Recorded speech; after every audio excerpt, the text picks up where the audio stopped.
This is a game from the World Championship match between Steinitz and Lasker in 1894, a long while ago.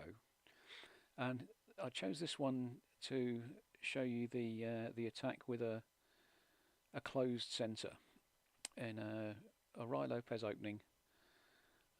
White has played very modestly and is several moves away from completing development, while Black is very close to collecting rooks and does so this move. So White, you might have thought, doesn't have a lot of justification for attacking, but and this is Steinitz who's playing the black pieces, so the white pieces, but they have a plan of just moving everything across and using the weakened black king's position.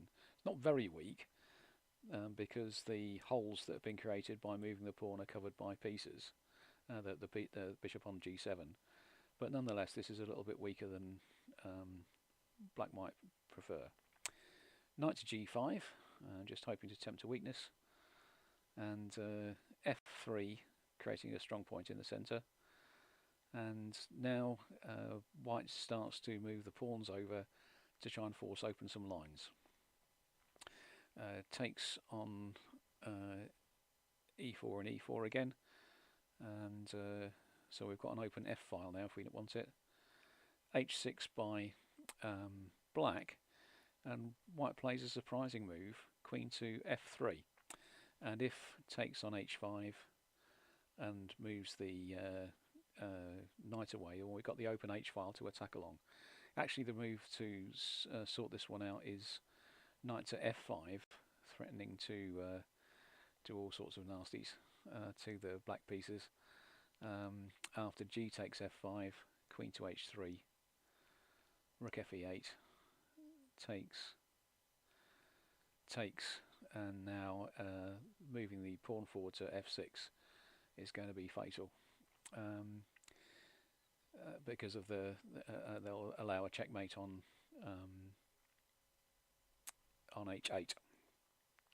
So queen f3, and that shows you how strong white's attack is already, without having moved an awful lot of pieces over to the king side, but using the closed centre means that you can move pieces across without black being able to get across to defend so easily. So bishop to e8 to try and cover some squares, bishop to c2, and now white just rearranges their pieces as best they can. g5 here, and now h5, and I think white has arranged things as can't do anything more by way of preparation, and now plays knight to f5.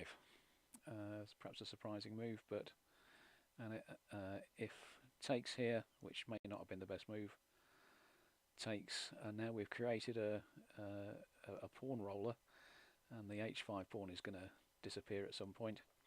So if, for example, knight to d5, f6, g6, and bishop to h8, and now queen to g4, and white has got a very powerful plan of tiptoeing down the h file, which can hardly be stopped, even though white's piece down with, in fact, pieces still at home in bed.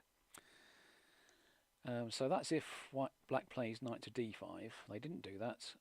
Lasker played f6, trying to slow up this pawn wave, returning material, and after returns material now after g6. Plays takes and takes, and but so now that the big attacking pawn wave has disappeared, but open lines are in their place. e4, hitting back a bit, and king to h7, and now white comes up with a fine sacrifice of the exchange, chasing the king around and picking up a knight on c5. So now we've got a position where, after some attacking play, white has two pieces for a rook, which ought to be a winning advantage. Black offers to exchange queens. White's happy about that. White tries to loosen up the pawns. I mean, the kingside attack has disappeared now, but the end game is winning for white. And the last few moves I'll just pop through in case you didn't believe me. And actually there's a resurgence of the threat of the h-pawn going through. So that's Steinitz against Lasker, the very slow kingside attack with a closed centre.